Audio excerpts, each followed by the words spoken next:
सरकार आपकी है, नया नेता आपने खड़ा किया है। अब यह साफ कर दिया, आपने पीछे से काफी धक्का भी लगाया, लेकिन साफ कर दिया कि राहुल गांधी ही अगर कांग्रेस चुनाव जीतती है तो आपके पार्टी के प्रधानमंत्री पद के उम्मीदवार होंगे। तो देश की जनता आपसे जानना चाहती है जयराम जी कि कांग्रेस पार्टी को और राहुल गांधी को क्यों चुना जाए? क्या वो वजह है जो आप देखते हैं राहुल गांधी में, जिसको देखकर आप उनसे काफी नजदीक से काम करते हैं, आपको लगता है कि राहुल गांधी इस देश के लिए एक अच्छे प्रधानमंत्री बन सकते हैं? देखिए राहुल, मैं पहले एक स्पष्टीकरण देना चाहता हूं। यह चुनाव राहुल गांधी बनाम नरेंद्र मोदी का नहीं है।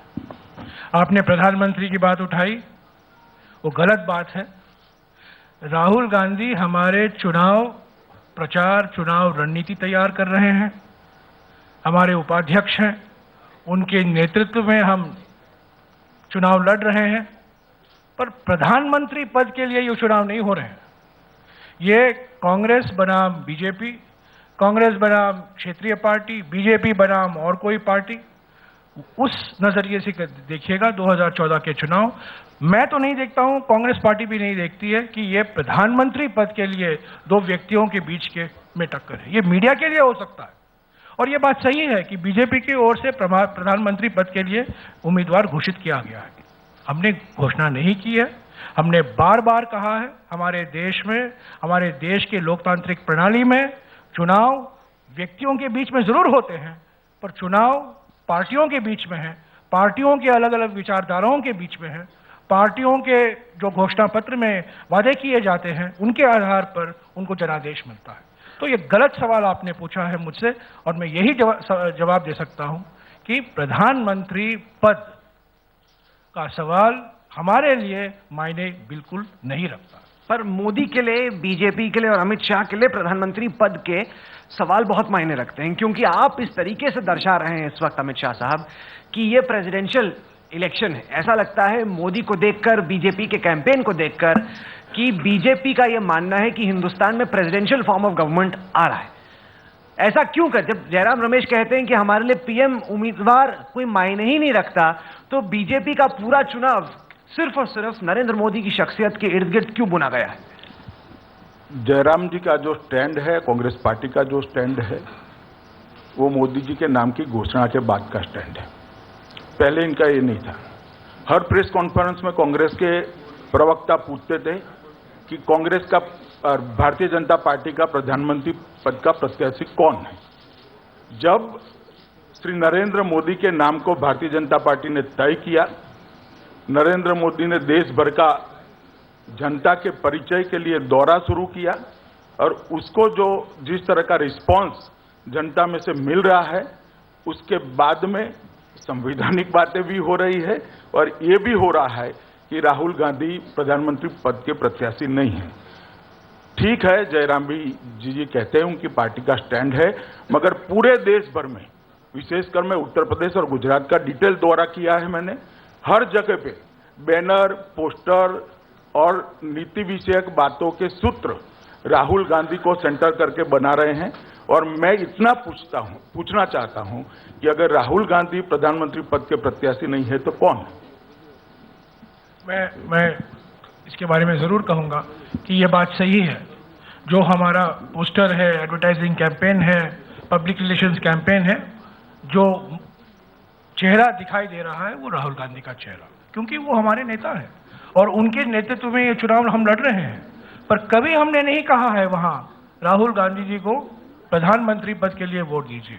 हमने हर समय कहा है वोट कांग्रेस।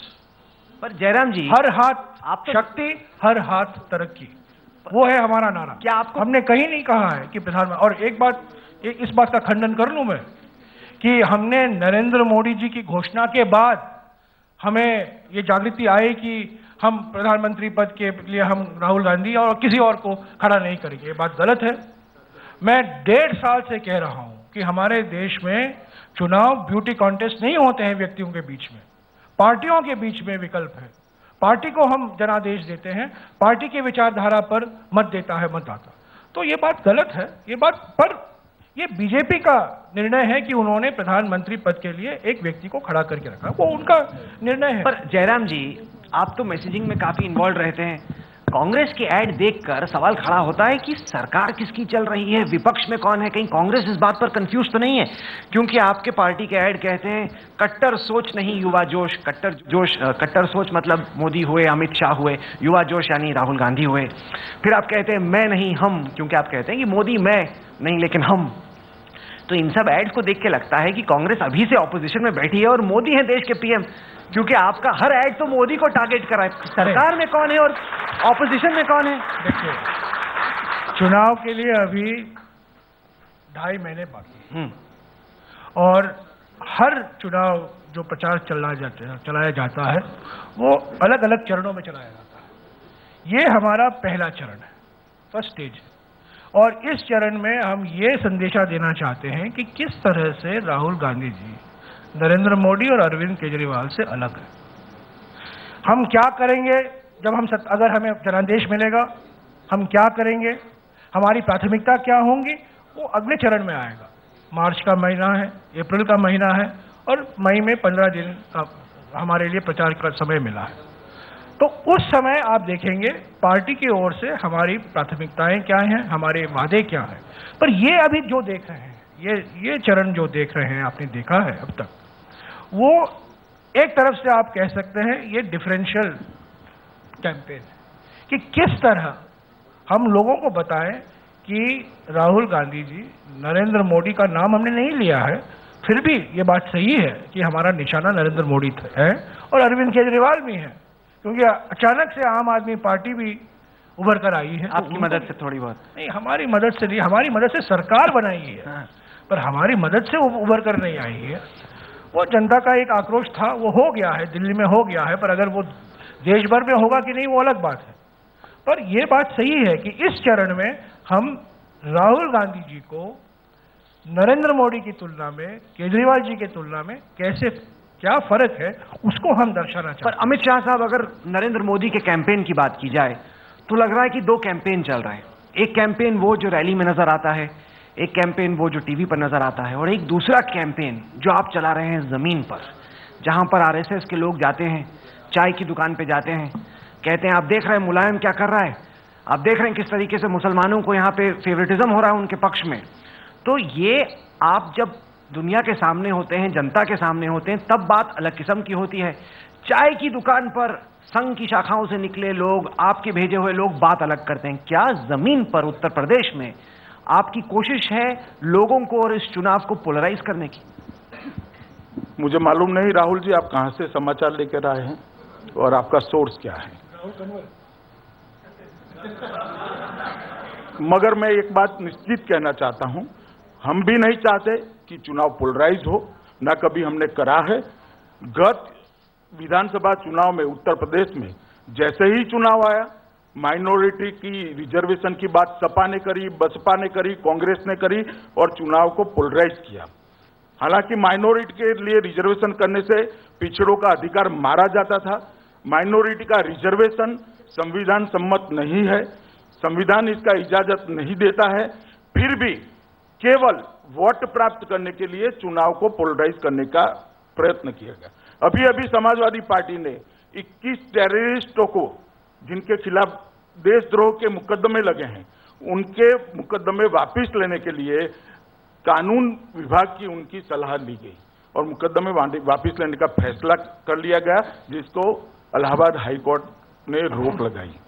जहां तक दंगों का सवाल है, दंगों में भी उन्होंने एक ही वर्ग विशेष के मुकदमे वापस मंगाने के लिए सलाह मांगी। मैं ये पूछना चाहता हूं आपकी चैनल के माध्यम से पूरे देश को, कौन चुनाव को कम्युनलाइज कर रहा है, कौन पोलराइज कर रहा है? भारतीय जनता पार्टी तो नहीं कर रही। हम तो जीडीपी के आधार पर चुनाव लड़ना चाहते हैं। क्यों कांग्रेस पार्टी के बैनर पर जीडीपी का कहीं नामो निशान नहीं है? क्यों मुद्रास्फीति की बात नहीं है? क्यों डॉलर और रुपये के रिश्तों की बात नहीं है? एक भी परफॉर्मेंस बेस्ड प्रचार कांग्रेस पार्टी ने अब तक तो कम से कम नहीं किया है।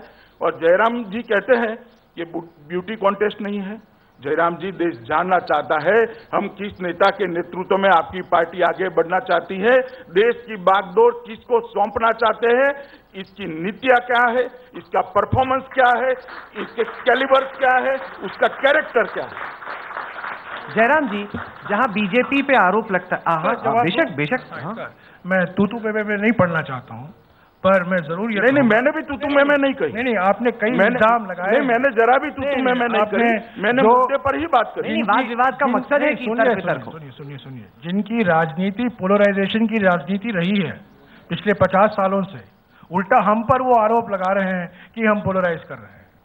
नहीं, हमने तो माइनॉरिटी रिजर्वेशन की कभी बात नहीं की। मुजफ्फरनगर में क्या हुआ, पार्टियां की क्या भूमिका थी, इनके नेताओं की क्या भूमिका थी, देश जानता है। अखबारों में छपा है, टीवी चैनलों में भी छपा है, किन लोगों का सम्मान हुआ है वो भी लोग जानते हैं। तो ये बात कहना अमित शाह जी को कि हम पोलराइजेशन कर रहे हैं, राजनीति पोलराइजेशन की राजनीति हम कर रहे हैं, ये बिल्कुल गलत है। आरएसएस तो सिर्फ पोलराइजेशन की राजनीति जानता है।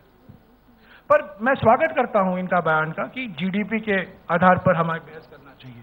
बिल्कुल करें, जीडीपी के आधार पर करें, मुद्रास्फीति पर करें, जो शिक्षा, स्वास्थ्य, कुपोषण, महिला सशक्तिकरण, लिंग अनुपात बात करें, उस पर तो चर्चा नहीं होती है।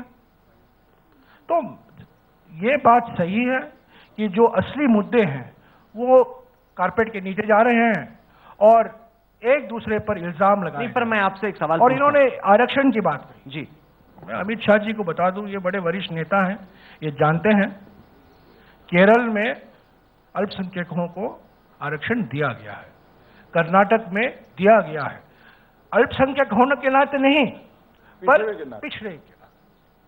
तो अल्पसंख्यकों को, किसी को अल्पसंख्यक को आरक्षण की बात नहीं हो रही है, अल्पसंख्यकों को जो पिछड़े हैं उनको आरक्षण देने की बात हो रही है। और ये अचानक आज नहीं उठा है, ये कई वर्षों से हमारे घोषणा पत्र में हमने इसका वादा भी किया है, हमने प्रयास भी किए, पर हम सफल नहीं रहे।